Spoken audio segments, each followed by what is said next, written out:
सोरेगाव येथील डॉक्टर कुंभार यांच्या रत्नप्रभा निसर्गोपचार आयुर्वेदिक संशोधन केंद्रामध्ये आरोग्य विभागाच्या पथकाने शनिवारी अचानक भेट देत कागदपत्रांची तपासणी केली। त्यानंतर हॉस्पिटलमधील डॉक्टर्स, नर्सेस व उपस्थित कर्मचाऱ्यांची चांगलीच झडाझडती घेतल्याचं आरोग्य विभागाने सांगितले।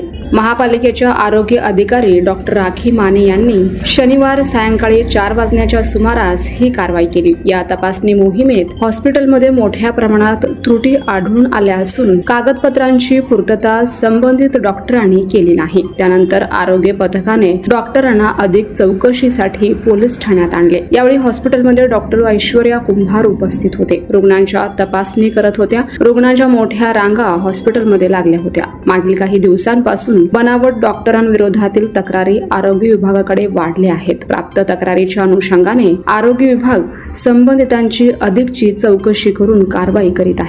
या कारवाईमुळे बोगस डॉक्टरांचे क्लिनिक बंद अवस्थेत दिसून येत असल्याचं सांगितलं जात आहे।